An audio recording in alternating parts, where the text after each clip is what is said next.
అందరికీ నమస్కారం. నేను మీ సూర్య సునీల్. ఇంకొక 4 నెలల్లో మనకి 2026 అనేది ఎండ్ అయిపోతుంది.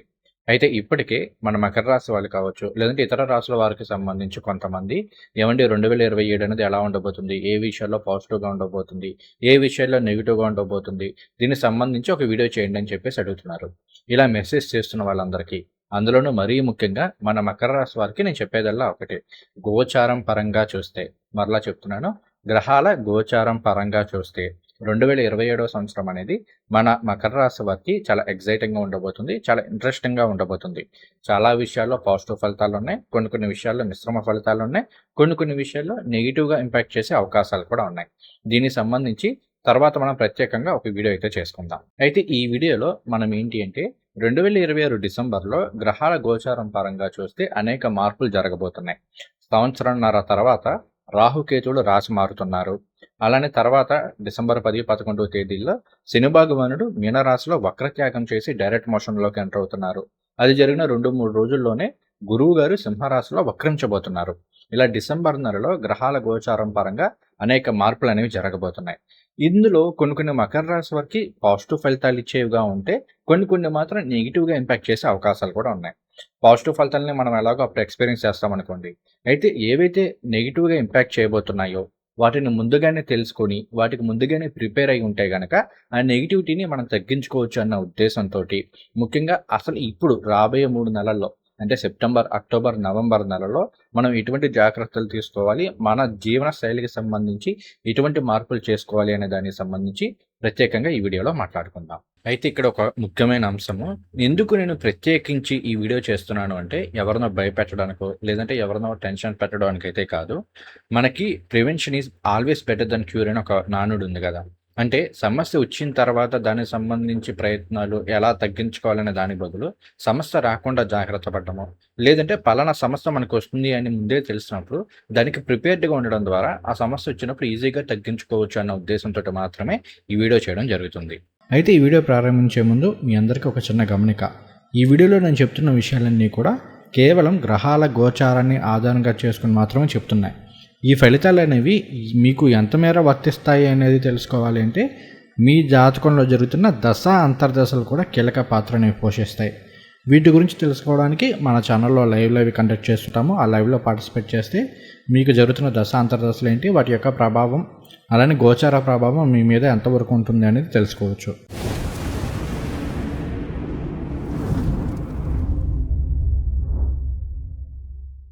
ముందుగా మనం రాహుకేతుల రాశి మార్పు గురించి తెలుసుకుందాము. సంవత్సరంన్నర తర్వాత డిసెంబర్ 5, 2026 తేదీన రాహువు మనకి కుంభరాశిలో నుండి మకర రాశిలోకి, అలానే కేతువు సింహరాశిలో నుండి కర్కాటక రాశిలోకి ప్రవేశం చేయబోతున్నారు. 18 ఏళ్ల తర్వాత మనకి రాహు మకర రాశిలోకి ప్రవేశం చేస్తున్నారు. జన్మరాశిలో రాహు యొక్క సంచారం అనేది మంచి అనలిటికల్ స్కిల్స్ ఇస్తుంది. ఈ విషయాన్ని సరే విభిన్న రకాలుగా ఆలోచన చేయడము, 10 రకాలుగా ఆలోచన చేయడం లాంటి కెపాసిటీని, ఆ స్కిల్‌ని ఇస్తూ ఉంటుంది. మంచి క్రియేటివ్ స్కిల్స్ ఇస్తుంది. ఏ విషయంలో అయినా సరే ఇన్‌డెప్త్‌గా అనాలిసిస్ చేయడము, సరికొత్తగా అనాలిసిస్ చేయడము, సరికొత్తగా ఆలోచన చేయడము, ఇటువంటి వాటినన్నిటిని ఇస్తూ ఉంటుంది. ఈ విషయాలన్నిటిలో కూడా జన్మరాశిలో రాహు యొక్క సంచారం అనేది చాలా పాజిటివ్ అని చెప్పుకోవాలి. అయితే ఇదే రాహువు జన్మరాశిలో సంచారం చేస్తున్నప్పుడు విపరీతమైన ఓవర్ థింకింగ్‌ని ఇస్తూ ఉంటుంది. ఎందుకంటే ఇక్కడ మనకి జన్మచంద్రుడి మీదుగా గోచార రాహు యొక్క సంచారం జరుగుతుంది కాబట్టి విపరీతమైన ఓవర్ థింకింగ్ ఉంటూ ఉంటుంది. విపరీతమైన యాంగ్జైటీస్‌ని ఇస్తూ ఉంటుంది. ప్రతిదానికి ఆందోళన పడ్డము, అనుమానాలు, భయపడ్డాలు ఇలాంటి మెంటాలిటీని కూడా ఇచ్చే అవకాశాలు ఎక్కువగా ఉంటాయి. ఇది మీ జన్మజాతకంలో రాహు ఎలా ఉన్నారనే దాన్ని బట్టి ఎక్కువగా ఆధారపడి ఉంటుంది. బట్ గోచారం పరంగా మాత్రం ఖచ్చితంగా ఇంపాక్ట్ అనేది ఉంటుంది. అందులోనూ ఇక్కడ మనకి రాహు ఏంటంటే చాలా వేగంగా ఆలోచన చేసే గ్రహం. అంటే ఒకేసారి అన్నీ కావాలనిపిస్తుంది, అన్నీ తెలుసుకోవాలనిపిస్తుంది. ఎక్కడా కూడా స్థిరమైన ఆలోచనలు ఇలాంటివి ఉండవు. బట్ మకర రాశికొచ్చేసరికి అలానే భూతత్వ రాశి అవుతుంది. కాబట్టి మనం ఏంటంటే ప్రాక్టికల్‌గా ఆలోచించడము, ఏ విషయమైనా సరే చాలా ప్రాక్టికల్‌గా ఉండడం అనేది మకర రాశి వారికి సంబంధించింది. చాలా లాజికల్‌గా ఆలోచించగలుగుతారు. ఏ విషయమైనా సరే చాలా ప్రాక్టికల్‌గా ఉండగలుగుతారు. కాస్త భూమి మీద నిలబడి ఆలోచనలు చేసే మెంటాలిటీ అనేది మకర రాశిలో పుట్టిన వాళ్ళలో ఉంటుంది. రియాలిటీకి చాలా దగ్గరగా ఉంటారు. వాళ్ళకి తెలుసు వాళ్ళున్న పరిస్థితులు ఏంటి, వాళ్ళున్న సిట్యుయేషన్స్ ఏంటి, వాళ్ళు ఏం చేయాలనుకుంటున్నారు, వాళ్ళు సాధించాలనుకుంటున్న గోల్ అనేది కరెక్టా కదా, ప్రాక్టికల్‌గా కాదా, ఉందా లేదా, ఇవన్నీ కూడా మకర రాశి వాళ్ళు ఆలోచన చేయగలుగుతారు. అయితే ఎప్పుడైతే జన్మరాశిలో రాహు యొక్క సంచారం జరుగుతుందో ఈ బౌండరీస్ అనేవి పోతాయి. ఇక్కడ ఏమవుతుంది అంటే అసలు ఆ రియాలిటీకి దగ్గర లేని వాటన్నిటిని కూడా సాధించేయగలం అన్న ఆలోచన ఇస్తూ ఉంటుంది. అంటే ఫర్ ఎగ్జాంపుల్ ఇప్పుడు మనం గాల్లో ఎగరగలమా? ఎగరలేం. కానీ జన్మరాశిలో రాహు ఏంటంటే అలాంటి ఆలోచన ఇస్తారు. అలా చేస్తే, ఇలా చేస్తే మనం గాల్లో ఎగిరేయొచ్చు. లేదు అంటే గనక లైక్ అష్టసిద్ధుల్ని సాధించేసుకోవచ్చు. ఈజీగా ఒక 2, 3 రోజులు పూజ చేస్తే అన్నీ వచ్చేస్తాయి. ఇట్లా మెంటాలిటీ అనేది రాహు వలన ఉంటూ ఉంటుంది. అలానే జన్మరాశిలో రాహు యొక్క సంచారం జరుగుతున్నప్పుడు ఏంటి అంటే ధర్మం, అధర్మము, మంచి, చెడు ఇలాంటివి ఉండవు. ఏం చేసైనా సరే సాధించేసేయాలి. చాలా ఫాస్ట్‌గా సాధించేసేయాలి. లైక్ ఓవర్ నైట్‌లో కోటేశ్వరులం అయిపోవాలి. ఓవర్ నైట్‌లో ఫేమ్ వచ్చేసేయాలి. దీనికోసం ఏం చేసినా పర్లేదు. అవసరమైతే తప్పుడు మార్గంలో వెళ్దాము. ఇట్లాంటి మెంటాలిటీ అనేది రాహు వలన ఉంటూ ఉంటుంది. అందులోనూ మరీ ముఖ్యంగా ఏంటంటే జన్మరాశిలో రాహు విపరీతమైన ఓవర్ థింకింగ్ ఉంటుంది. ప్రతి దానికి కూడా ఏ విషయమైనా సరే ఒకటికి 10 సార్లు 100 రకాలుగా ఆలోచనలు చేస్తూ ఉంటారు. ఇలా కాకపోతే అలా జరుగుతుంది, ఇలా జరుగుతుంది, ఎలా జరుగుతుంది ఇట్లా ఒకదాని తర్వాత ఒకటి, ఒకదాని తర్వాత ఒకటి ఏదో ఒక ఆలోచన అనేది మైండ్‌లో ఎప్పుడూ రన్ అవుతూనే ఉంటుంది. ఈ విషయం ఎందుకు చెప్తున్నానంటే సహజంగానే మకర రాశి వారిలో ఈ మెంటాలిటీ ఉంటూ ఉంటుంది. కాస్త ఓవర్ థింకింగ్ అనేది మకర రాశి వారికి బై డిఫాల్ట్ ఉంటుంది. దీనికి తోడు ఎప్పుడైతే రాహు యొక్క సంచారం జరుగుతుందో ఇది కాస్త ఎక్కువైపోతుంది. కాబట్టి ఇదేంటంటే కొన్ని కొన్ని సందర్భాల్లో అనాలోచిత నిర్ణయాలు తీసుకోవడానికి కావచ్చు, లేదంటే ఆవేశపూరితంగా నిర్ణయాలు తీసుకోవడానికి కావచ్చు, ఇలాంటి ఆటిలకి అవకాశం ఇస్తూ ఉంటుంది. కొన్ని కొన్ని సందర్భాల్లో విపరీతమైన హెడేక్స్‌ని ఇస్తూ ఉంటుంది. కొన్ని కొన్ని సందర్భాల్లో అసలు నిద్రలేమి సమస్యలను ఎక్కువగా ఇస్తూ ఉంటుంది. తొందరగా నిద్ర పట్టదు. ఎంత నిద్రపోదామని ప్రయత్నం చేసినా కూడా నిద్ర రాదు. మైండ్‌లో ఏదో ఒకటి రన్ అవుతూనే ఉంటుంది. ఇటువంటి సమస్యలనిచ్చే అవకాశాలున్నాయి. కాబట్టి మనకి ఇలాంటి సమస్య వస్తుందని ముందే తెలుస్తుంది గాబట్టి, ఈ సెప్టెంబర్ నుండి మీరేం జేస్తారు అంటే, ప్రాపర్‌గా మెడిటేషన్స్ లాంటివి, ధ్యానాలు లాంటివి అలవాటు చేసుకోండి. మీకు యూట్యూబ్‌లో కావచ్చు, లేదంటే బ్లాగ్స్‌లో కావచ్చు, అనేక రకాలుగా మీరు ఈ రోజున మెడిటేషన్ అనేది నేర్చుకోవచ్చు. ఎవరి దగ్గరికి ఎక్కడికి వెళ్ళాల్సిన అవసరం లేకుండానే, మనం ఇంట్లో కూర్చొని మెడిటేషన్ ఇలాంటివన్నీ కూడా నేర్చుకునే అవకాశాలు, అటువంటి సౌలభ్యం అనేది మనకి ఈ టైంలో అందుబాటులో ఉంది. ఇంకా ఏదైనా ఇన్ డెప్త్‌గా కావాలి, తెలుసుకోవాలి అంటే గనక, నాకు లైక్ ఫేవరెట్ బుక్ ఒకటుంది. అది 'ధ్యానం దాని సాధన'. సో, ఇది ఆ బుక్కు. ఆన్‌లైన్‌లో ఉంటుంది. తెలుగులో ఉంది. అలానే ఇంగ్లీష్‌లో కూడా ఉంది. ఆల్రెడీ నేను ఈ బుక్‌కి సంబంధించి ఒకసారి రివ్యూ కూడా చేశాను. చాలా చాలా ఫేవరెట్ బుక్ నాకిది. నేను మెడిటేషన్ నేర్చుకోవాలి అనుకున్న టైంలో నాకు బాగా యూజ్ అయిన బుక్ ఇది. మీలో ఎవరికైనా సరే ఇంట్రెస్ట్ ఉంటే గనక దీనికి సంబంధించిన లింక్ అనేది కింద ఇస్తాను చూడండి. అరౌండ్ ఒక 30 మినిట్స్ పాటు రోజుకి ఒక 30 నిమిషాలు ప్రశాంతంగా కూర్చొని మెడిటేషన్ చేయడం అనేది అలవాటు చేసుకోండి. ఫస్ట్‌లో కాస్త ఇబ్బందిగా ఉన్న తర్వాత అలవాటైతే మాత్రం మెడిటేషన్ వల్ల చాలా మంచి బెనిఫిట్స్ అయితే ఉంటాయి. ముఖ్యంగా ఇక్కడ జన్మరాశిలో రాహు యొక్క సంచారం అనేది ఇక్కడ క్రియేటివ్ ఫీల్డ్‌లో ఉన్న వాళ్ళకి కావచ్చు, లేదు అంటే గనుక ఈ ఐటీ ఇలాంటి ప్రొఫెషనల్స్‌లో ఉన్న వాళ్ళకి కావచ్చు, స్టూడెంట్స్‌కి సంబంధించి కావచ్చు, కొన్ని కొన్ని విషయాలు ఇబ్బందినిచ్చే అవకాశాలున్నాయి. ముఖ్యంగా ఈ ఓవర్ థింకింగ్ ఇలాంటివి కొన్ని కొన్ని విషయాలు ఇబ్బందినివ్వచ్చు. ఏకాగ్రత అనేది లోపించడం ఇట్లాంటివి ఉండే అవకాశాలున్నాయి కాబట్టి, మెడిటేషన్ ఇలాంటివి ముందుగానే ప్రాక్టీస్ చేసుకోవడం ద్వారా ఆ ఓవర్ థింకింగు లేదంటే నిద్రలేమి సమస్యలు ఇటువంటి వాటిని చాలా వరకు తగ్గించుకునే అవకాశాలైతే ఉన్నాయి. కాబట్టి ఖచ్చితంగా మెడిటేషన్ మీద మాత్రం మకర రాశి వాళ్ళు ఈ సంవత్సరం ఫోకస్ చేయాలి. సెప్టెంబర్ నుండో లేదంటే విజయదశమి, దసరా నుండో వీటి మీద ఫోకస్ చేయండి. అలానే ఇక్కడ జన్మరాశి రాహువు సంబంధించి ఇంకొక ముఖ్యమైన అంశాన్ని కూడా చెప్పుకోవాలి. ఇది కేవలం మకర రాశి వాళ్ళకనే కాదు అన్ని రాశుల వారికి కూడా వర్తిస్తుంది. ఇది పర్టిక్యులర్‌గా నేను స్టడీ చేసింది, అబ్జర్వ్ చేసింది అలానే చదివిన విషయాన్ని మీకు చెప్తున్నాను. ఇది స్టాక్ మార్కెట్ ఇన్వెస్ట్‌మెంట్స్‌కి సంబంధించింది. మీకు ఇంట్రెస్ట్ లేదనుకుంటే దీన్ని స్కిప్ చేసేయండి ఈ పార్ట్‌ని. సో, విషయం ఏంటి అంటే ప్రస్తుతం కుంభరాశిలో ధనిష్ట నక్షత్రంలో రాహు యొక్క సంచారం జరుగుతుంది. ఇది ఏఐకి సంబంధించి, బయోటెక్నాలజీకి సంబంధించిన రంగాల్లో మనకి వినూత్నమైన మార్పులు కావచ్చు, లేదు అంటే కొత్త కొత్త ఆవిష్కరణలు కావచ్చు, ఇలాంటి ఆటిలిచ్చే అవకాశాలుంటాయి. అట్ ద సేమ్ టైమ్ ఏంటి అంటే, ఈ ఏఐకి సంబంధించి, బయోటెక్నాలజీకి సంబంధించిన స్టాక్స్‌లో విపరీతమైన మనకి బులిష్‌ని తీసుకొస్తూ ఉంటుంది. అసల ఆ స్టాక్‌లో నిజంగా అంత వర్త్ ఉందా? లేదా? అనే దానితోటి సంబంధం లేకుండా విపరీతంగా స్టాక్ ప్రైసెస్ అనేవి పెరిగిపోయే అవకాశాలనేవి కుంభరాశిలో ధనిష్ట నక్షత్రంలో రాహు యొక్క సంచారంలో ఉంటుంది. బట్ ఎప్పుడైతే మకర రాశిలోకి రాహు ఎంటర్ అయ్యారో, ఇక్కడి నుండి అటువంటి స్టాక్స్‌లో కావచ్చు, లేదంటే ఓవరాల్ మార్కెట్‌కి సంబంధించి కావచ్చు, కరెక్షన్ వచ్చే అవకాశాలున్నాయి. కావాలంటే మీరు 18 ఏళ్ల క్రితం, అంతకుముందు అలా ఎవ్రీ 18 ఇయర్స్‌కి రాహు ఎప్పుడెప్పుడైతే మకర రాశిలో సంచారం చేస్తున్నారో, ఆ టైంలో మనకి స్టాక్ మార్కెట్ అనేది ఎలా మూవ్ అయింది ఏంటి అనేది చూడండి. దీనికి సంబంధించి ఒక డాక్యుమెంట్ కూడా నేను ఆల్రెడీ చేశాను. మనకి ఈ వీడియోలో పిన్ చేసి ఉంచుతాను చూడండి. ప్రతిసారి కూడా మకర రాశిలో రాహు యొక్క సంచారం జరుగుతున్నప్పుడు మార్కెట్‌లో చాలా కరెక్షన్ అనేది ఉంటుంది. అయితే ఇక్కడ కేవలం రాహుని బట్టి చెప్పడం అనేది కరెక్టే కాదు. మిగిలిన గ్రహాల యొక్క సంచారాన్ని కూడా పరిశీలనలోకి తీసుకోవాలి. అయితే మకర రాశిలో రాహు యొక్క సంచారం అనేది మాత్రం ఖచ్చితంగా స్టాక్ మార్కెట్‌లో ఇలాంటి వాటిలో కరెక్షన్ తీసుకొస్తుంది. ముఖ్యంగా ఏ స్టాక్స్ అయితే విపరీతంగా బుల్లిష్‌గా పెరిగిపోయాయో, అంటే వాటికి ఎటువంటి టెక్నికల్‌గా కావచ్చు, ఫండమెంటల్‌గా కావచ్చు, ఎటువంటి స్ట్రెంత్ లేకపోయినా కూడా కేవలం ఈ ఏఐనో, బయోటెక్నాలజీనో ఇటువంటి వాటి యొక్క ఇదిలో బాగా పెరిగిపోయాయో అలాంటి వాటిలో కరెక్షన్ వచ్చే అవకాశాలుంటాయి. సో, ఈ విషయాన్ని ఇక్కడ ఎందుకు స్పెసిఫిక్‌గా చెప్తున్నాను అంటే, మకర రాశి వాళ్ళు ఎవరైనా సరే ఇటువంటి స్టాక్స్‌లో గనక ఇన్వెస్ట్‌మెంట్ చేసుంటే, డిసెంబర్ ఆ టైంలో మీరు ఆ ప్రాఫిట్స్‌ని బుక్ చేసుకునే ప్రయత్నం అయితే చేయండి. ఇది కేవలం నేను గ్రహాల గోచారాన్ని ఆధారంగా పరిశీలన చేసుకొని మాత్రమే చెప్తున్నాను. స్టాక్ మార్కెట్‌లో ఇన్వెస్ట్‌మెంట్స్ అండ్ ట్రేడింగ్ ఇటువంటివి కూడా రిస్క్‌తో కూడుకున్నవి. కాబట్టి ఒకసారి ఫైనాన్షియల్ అడ్వైజర్ యొక్క సలహా కూడా తీసుకోండి. బట్ గోచారం పరంగా అటువంటివి జరిగే అవకాశాలున్నాయి కాబట్టి చెప్తున్నాను. ఈ విషయాన్ని గమనించండి. తర్వాత మనం సప్తమంలో కేతువు యొక్క సంచారం గురించి కూడా చెప్పుకోవాలి. ప్రస్తుతం కేతువు మనకి సింహరాశిలో సంచారం చేస్తున్నారు. డిసెంబర్ 5, 2026న ఆయన కర్కాటక రాశిలోకి ప్రవేశం చేస్తారు. ఇది చాలా ఇంట్రెస్టింగ్‌గా ఉంటుంది. ఎందుకంటే సప్తమంలో కేతువు యొక్క సంచారం. అక్కడ కర్కాటక రాశి అనేది జడతత్వ రాశి అవుతుంది. అది మామూలుగానే ఎమోషన్స్‌ని, స్పిరిచువాలిటీని వీటిని తెలియజేస్తూ ఉంటుంది. అందులోనూ కర్కాటకము, వృశ్చికము, మీనం అంటే 4, 8, 12 రాశులు ఏవైతే ఉన్నాయో ఇవి మనకి మోక్ష స్థానాలుగా తీసుకున్నారు. అంటే 4, 8, 12 కర్కాటకము, వృశ్చికము, మీనం ఈ 3 కూడా ఏంటంటే జలతత్వ రాశులవుతాయి. వీటిని స్పిరిచువాలిటీ, ఆధ్యాత్మికము వీటికి తీసుకున్నారనమాట. సో, ఇక్కడ కేతు అంటే కూడా మరలా ఆధ్యాత్మికము ఇట్లాంటివి వస్తుంటాయి. కాబట్టి అటువంటి రాశిలో కేతు యొక్క సంచారం అనేది స్పిరిచువల్ గ్రోత్‌కి చాలా మంచి పాజిటివ్ ఫలితాలను ఇస్తుందని చెప్పుకోవాలి. ఈ టైంలో ఏదైనా మంచి గురువులు దొరకవచ్చు. లేదంటే ఏదైనా ఒక మంత్రాన్ని ఉపదేశం తీసుకోవడము, పునశ్చరణ చేయడము, లేదంటే దైవ సంబంధమైన కార్యక్రమాల్లో ఎక్కువగా పాలు పంచుకోవడము, వాటిలో మంచి పేరు ప్రఖ్యాతులు తెచ్చుకోవడము ఇలాంటి వాటికి అనేక అవకాశాలున్నాయి. ఇదంతా కూడా పాజిటివ్. అయితే సప్తమంలో కేతు యొక్క సంచారం జరుగుతుంది అంటే, ఇక్కడ జలతత్వ రాశులన్నీ కూడా ఎమోషన్స్‌కి సంబంధించిన రాశులన్నమాట. కాబట్టి ఇక్కడ ఏమవుతుందంటే, సప్తమంలో కేతు యొక్క సంచారం జరుగుతుందంటే, ఎదుటి వాళ్ళ ద్వారా మనం ఎమోషనల్‌గా బాధపడే అవకాశాలున్నాయి. అంటే ఫర్ ఎగ్జాంపుల్ వాళ్ళెవరో మనల్ని ఒక మాట అనొచ్చు. మనం తప్పు చేయకపోయినా కూడా నువ్వే తప్పు చేసేసావు అని చెప్పేసి మనల్ని ఒక మాట అనొచ్చు. లేదు అంటే ఇక్కడ జన్మరాశిలో రాహువు, సప్తమంలో కేతు కాబట్టి రాహు ఏంటంటే నాకంతా తెలుసు, నేను చేసిందే కరెక్ట్ అనే మెంటాలిటీని కూడా ఇస్తూ ఉంటారు.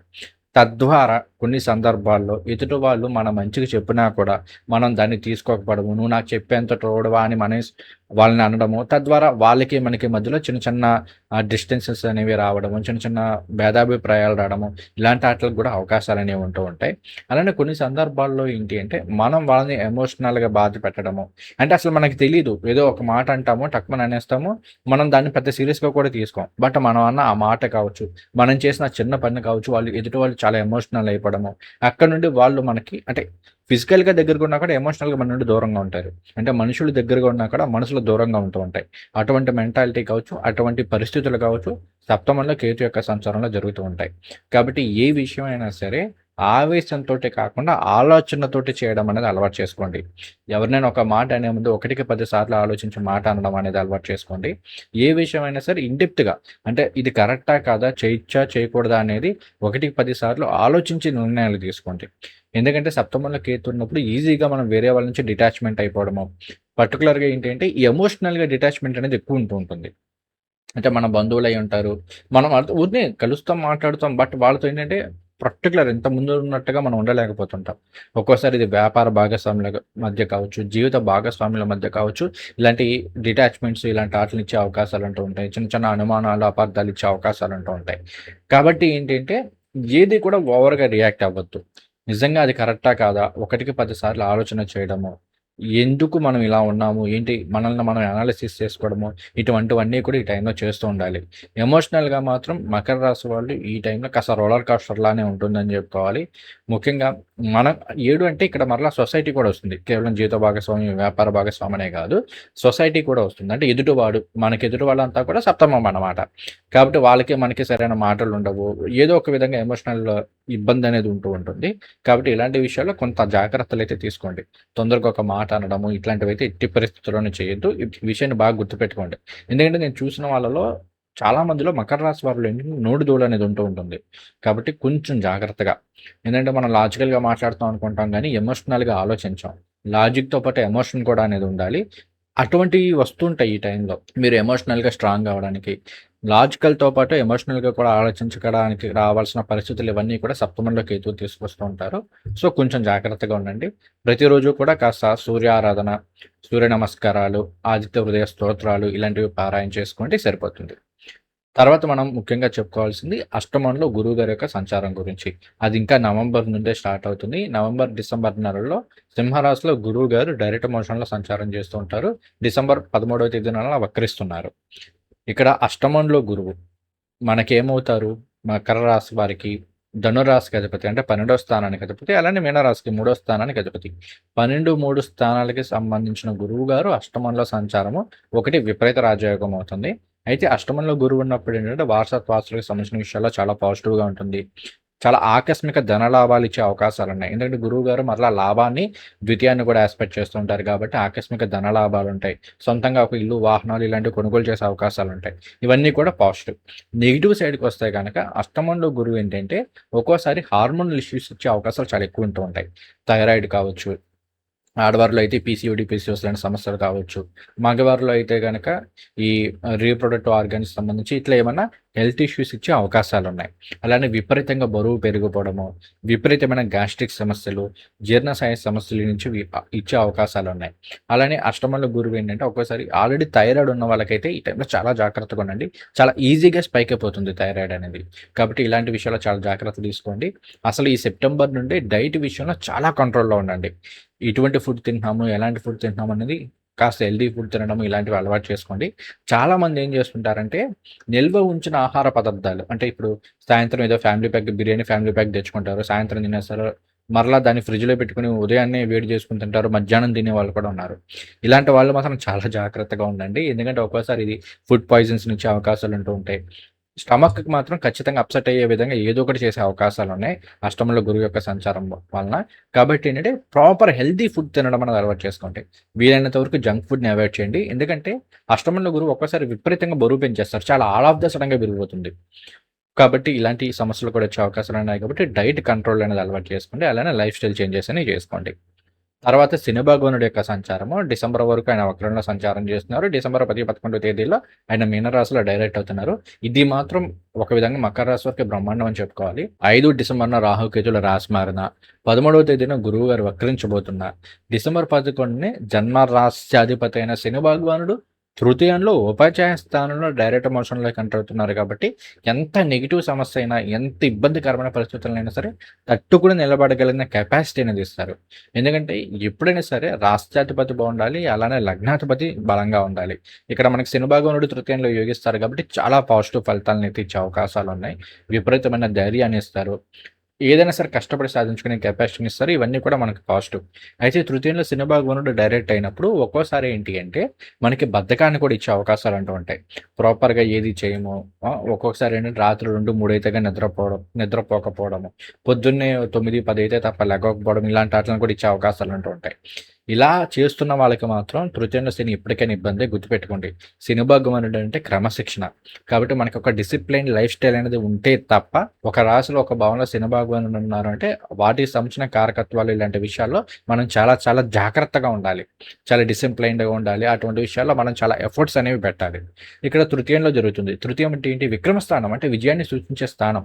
సెల్ఫ్ ఎఫర్ట్స్‌ని తెలియజేసే స్థానం. అలానే మరలా తృతీయం అంటే తోబుట్టువులు. మనకన్నా చిన్నవాళ్ళు తమ్ముళ్ళు, చెల్లెళ్ళని తెలియజేసే స్థానం. అలానే నైబర్స్‌ని తెలియజేసే స్థానం. 3 అంటే కమ్యూనికేషన్‌ని తెలియజేసే స్థానం. కాబట్టి మన మాట తీరు ఎలా ఉంది? మన జీవన శైలి ఎలా ఉందనేది ఒకటికి 10 సార్లు వెరిఫై చేసుకొని ఒక ప్రాపర్ లైఫ్ స్టైల్ అనేది అలవాటు చేసుకోండి. చాలామంది ఉంటారు. ఈ వారం నుంచి ఎక్సర్సైజ్ స్టార్ట్ చేద్దాము. ఈ నెల నుంచి ఎక్సర్సైజ్ చేద్దాము. వచ్చే ఏకాదశి నుండి ఎక్సర్సైజెస్ చేద్దాము. జిమ్‌కెళ్దాం ఇలా అనుకుంటారు. అలా ఏకాదశులు వెళ్ళిపోతుంటాయి. వారాలు వెళ్ళిపోతాయి. నెలలు వెళ్ళిపోతాయి. సంవత్సరాలు వెళ్ళిపోతాయి తప్ప కనీసం ప్రయత్నం కూడా చేయరు. లేదంటే ఒకరోజు చేశారంటే ఇంకా 10 రోజులు పడుకుంటారు. సో, ఇలాంటి వాళ్ళందరికీ నేను చెప్పేదేంటంటే ఈ టైంలో మాత్రం సెప్టెంబర్ నుండి మాత్రం ఫిజికల్ హెల్త్‌కి సంబంధించి, అలానే మెంటల్ హెల్త్‌కి సంబంధించిన విషయాల్లో చాలా జాగ్రత్తగా ఉండండి. ఎందుకంటే రాహువు మరలా డిసెంబర్ నుండి జన్మరాశిలోనే సంచారం చేస్తున్నారు. అంటే ఫిజికల్ బాడీ ఇవన్నీ వస్తూ ఉంటాయి. కాబట్టి ఏంటంటే హెల్త్ అనేది చాలా చాలా ఇంపార్టెంట్.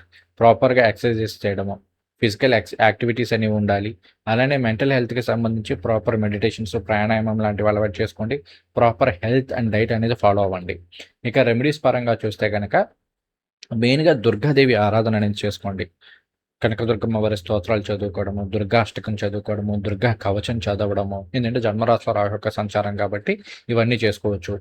అలానే ఆదిత్య హృదయ స్తోత్రాలు చదువుకోవచ్చు. కాలభైరవ అష్టకం చదువుకోవచ్చు. కాలభైరవుడు అన్ని గ్రహాలకి కూడా అధిపతి. కాలాన్ని శాసించే దేవుడు. కాబట్టి ఏంటంటే ప్రతిరోజు చక్కగా కాలభైరవ అష్టకాలు చదువుకోండి. అన్ని రకాలుగా శుభదాయకమైన ఫలితాలుంటాయి.